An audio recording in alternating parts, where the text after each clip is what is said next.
For more than 20 years, CTV has captured the moments that matter in our community. From our studios in St. Clair, you're watching Focus with Paul Dingeman. Well, welcome to a special edition of the Focus program. My name is Paul Dingeman. Glad to have you along. You may have noticed that Focus has been sort of on hiatus for the last 2 or 3 weeks. We apologize for that. Well, we got some exciting news for you. We're going to be moving from our location we've been in for 20 years at 301 North 6th. Affectionately used to be called the East China Education Center, and before that the St. Clair Middle School. We're vacating those premises, and there's new developments happening there, and we're moving to new beautiful studios that are under construction at St. Clair City Hall. So you'll be hearing more about that as the next few weeks go on. So we're going to be doing a few Focus programs on the road like we are doing today from the gorgeous Legacy Park out on Fred Moore Highway. Joining me now is the man who does sports, and Mr. John Carter. Welcome to you, sir. A nice summer you've been having. Thank you. Very good so far. And thanks for the nice introduction. We're going to hand this off to you now, and you've got some great people behind me that you're going to tell us all about. That's it. Thanks, Paul, and welcome everybody. And we're really pleased to be here at Legacy Fields, the beautiful St. Clair Little League Park, and even better, to welcome the state champion softball team from St. Clair. And girls, congratulations. Along with their coaches, and we're going to get a chance to talk to the girls and to the coaches here and talk about their season and talk about the great win a couple weeks ago in Marysville. On my right, Phil Russell, then Ron Cook. We'll introduce the girls here in a minute, but coaches, Ron, I'll call you nicely a veteran. A little bit.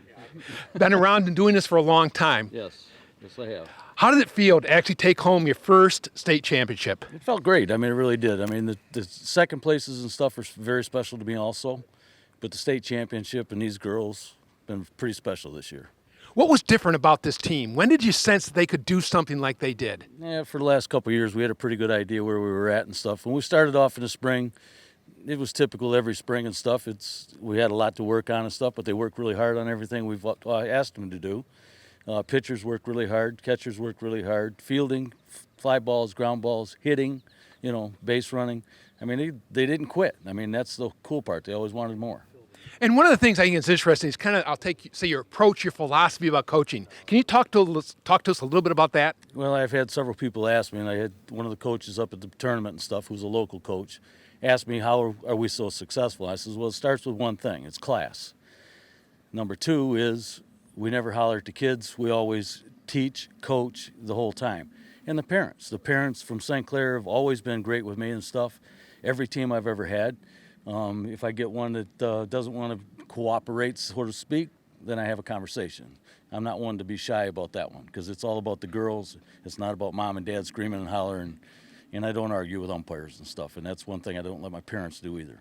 That's great, and I can tell you from personal experience and being with the generations, really, of St. Clair girls that have come through the softball program, it's translated to great success at the high school level, but really, congratulations and a terrific win. I appreciate it a lot. So, Phil, we were talking a little beforehand, and just about the strengths of this team. I mean, it was just amazing. I actually caught the final game, and it's amazing how well these girls hit.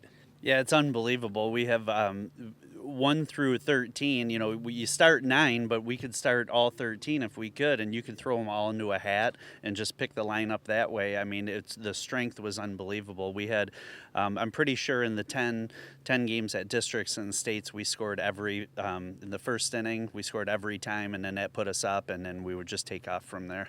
Well, it just seemed like you went through, if I remember correctly, no losses in the states, no losses in the district. That's an amazing run. What else contributed to it? We had everything going, just like Coach said. People have been asking us, and it's like sometimes, you could answer pitching, you could answer offense, you could answer defense, but when Gracie Picklehop pitched a perfect game in the semifinals, we scored double digits. We averaged in double digits every game with the offense. We had very few errors. Emma Becker had a fantastic tournament in the outfield, catching everything. All the balls hit. Eleni Patsalis in right field had a fantastic tournament catching balls. It was great. So, Coach, one of the things I know you do is take a lot of preparation. Talk about the regular season. How do these girls come together during the regular season? Well, during the season and stuff, we all play St. Clair Little League, of course. And then we also pick a Stars team, which is a travel team that we do. And most of our practices are hitting, obviously, because that's one of the main reasons we're here. And the pitchers and stuff, the pitchers and catchers work on their own. Most of the time we scrimmage, that way we can talk about things and do things. And the thing is, when I call a timeout and I go talk, give you an example, Lily Martin called timeout, she had 2 strikes on her, and I didn't want her to just go up there and swing at something. So I went up and I told her, I says, I'm not wearing these little white legs out here for no reason. She got that little smile on her face. And the next thing you know, she's following off line drives left and right. She got 7 of them in a row after having 2 strikes. She eventually struck out, but that 7 in a row, that was huge. Yeah. That's a builder for next year for her, and same thing with McDonald. I mean, Delaney just, we had conversations before practices started and during practices and after practices and stuff because I needed her to focus. Well, she ended up going 4 for 4 in the one game. Starting off the tournament, 4 for 4. Yep. I mean, that's huge. Yeah. For somebody that didn't have the confidence going into it, that all builds up. And as you know, I just want to keep going. I just want the kids to go as far as they can, be as happy as they can. When they're done playing, I still want them happy. So that's the good thing. And Phil, these are 9 and 10-year-old girls, correct? That's the level we're talking about. How do you keep them focused through a season and, more importantly, through tournaments? Right. The best part about this, Coach Cook and I knew years ago that we were going to have a great team at this time, but when they became this age. But the best thing about it was that they had no idea how good they were. They had no idea. There was no strutting around thinking that they were the best. They just went out, played, and walked off the field, and then became little girls again and just hopped in the pool and were playing tag and running around. But it was amazing that when they got on a diamond that they just flipped the switch and turned it on and dominated every game that they played on. That's terrific. Well, time now maybe to talk to the girls a little bit. And again, congratulations, girls. So we'll start with this group here. And let me ask you your name first. Sylvie. Hi, Sylvie. Hi. How long have you been playing softball? Since I was really little, I think I was like 6.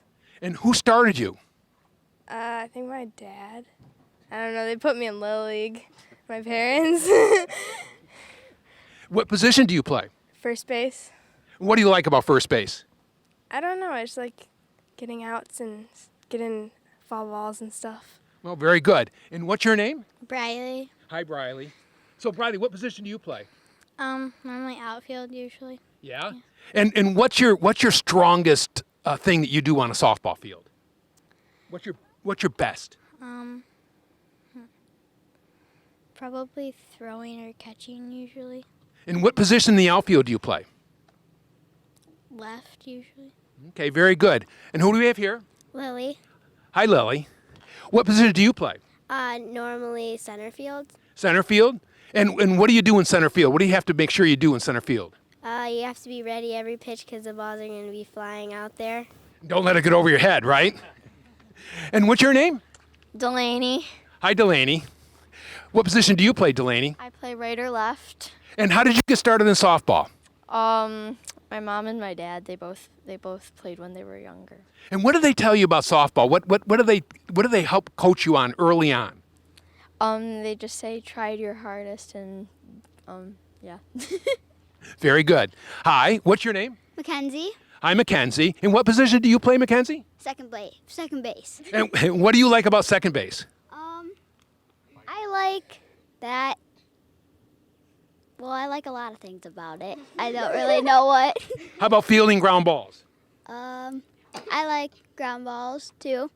What's the hardest thing about second base? Probably all the steals. Really, when they steal on you? Yeah. All right. So girls, I wanted to ask you, do you do any special things on the bench to keep your incitement and enthusiasm up during the game? Yeah, we cheer for like the other people and we sing a lot. What kind of songs do you sing? There are songs about batting and fielding and stuff. Are they chants? Yeah. Yeah. Do you have any superstitions? Do you have to wear the same socks or your bracelets or anything like that? Not really. That's like practice makes perfect. Practice makes perfect. You're going to make your coaches happy. And what's your name? Madison. Hi, Madison. What position do you play? I play left. Left field? And what do you like about left field? I like how I can see the batter and how hitting and how the infield is playing, like how they're watching. You can see the whole field? Yeah. Yeah. What's the toughest thing about softball? The toughest thing about left field is trying not to let the ball get past you, and if the pop flies and there's windy out, you have to find the right place to stay. Very good. Thank you. Girls, again, congratulations, and just a tremendous win. I actually caught the last game in Marysville, and you have a tremendous team. So let me go back to the coaches here. And Coach, one of the things I know when you get ready for that state tournament, you kind of usually do some special things to get prepared for it. What kind of things were you guys doing? Well, I mean, we basically do the same thing all the time and stuff. I mean, the whole idea is to get these girls to relax and have fun. I don't want them thinking about the game. I don't want them to worry about the game and stuff. Hey, girls, what's the score of a ball game? 0-0. That's how you do it. They stay 0-0 no matter what the score is. They play that way. As long as you're playing 0-0, you're always trying. So, Phil, one of the things you mentioned was this team was not behind. That's amazing. How did that happen? We just pound the ball. The top of the lineup just comes out and sets the tone. The first hitters, 1, 2, 3 hitters in the lineup, they never went down 1, 2, 3. Somebody was always on base. There was always some action, and the 4, 5, 6 come up and hit a gap, and next thing you know, we're up 1-0 or 2-0 or 3-0, and then it just gets rolling for you. And Ron, I think I know the answer to this, but I do like to ask: do you do any scouting or looking at the other teams while you're there? Never have. Why not? Well, it doesn't make any sense. I'm not bringing up somebody from the farm system to help somebody. Number two, why should I let the girls get upset or worry about what another team does? I can't control another team. I mean, I've had coaches in the past and stuff that want to go scout teams and stuff. Go ahead. You know, I've had parents that want to scout the teams. Go ahead. I don't worry about it because the only thing I can control is the girls that are in front of me. All right, and as long as that's what my main focus is, we're good. I mean, they played good. I mean, they never stopped. You know, they're always excited. They always want to play. It doesn't make any difference what position we put them in, and we put them in all kinds of different positions in practice. So they understand what it's like to be in right field and not have anybody backing you up. Right. You know, that's huge. You know, Yeah. so I put the girls in different spots during practices and stuff so they can see that and feel that. You know, if you're playing first base and nobody's backing you up in right field, then you know what that feeling is. You know, when the ball goes flying by you, the winning run scores because nobody's backing you up. Well, now when you go to right field, you'll make sure you're backing somebody up. So we put those situations to them all the time during practices and stuff. So we had the tournament up in a state tournament in Marysville. There's pros and cons in the sense that you didn't have the experience of being in the hotel and those sorts of things, but you also had, I think, a lot of support. Tell me a little bit about as I say, the pros and cons of playing in Marysville. Well, we just when after the Thursday night when we had the parade and the barbecue and that, we were walking around the park and all the other teams were saying, "What do we do now?"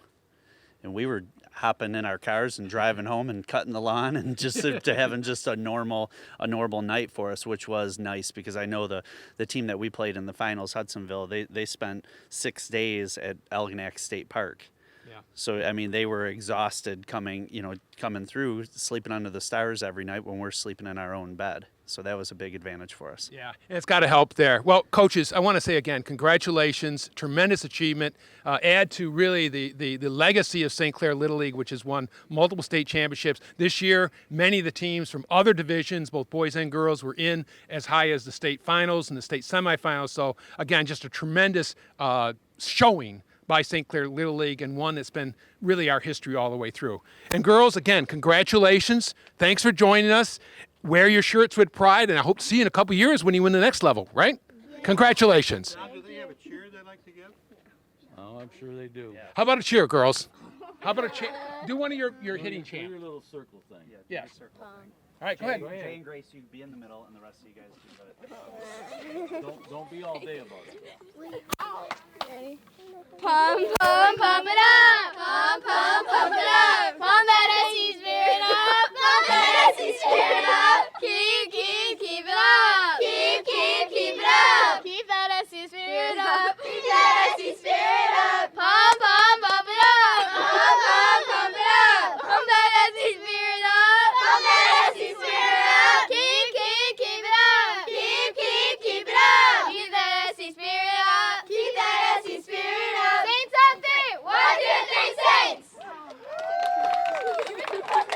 Great job, girls. Kind of hard to follow that, but we'll just kind of close up here saying again, congratulations, St. Clair softball state champs 2019. Coaches Ron Cook, Phil Russell, Nate Larch also not being able to be here, and great job around the job. Just a tremendous achievement, girls. Congratulations. We have 3 girls who are not here right now. Okay. So Eleni Patsalis, Addison Oles, and Sophia Russell all are not here right now too.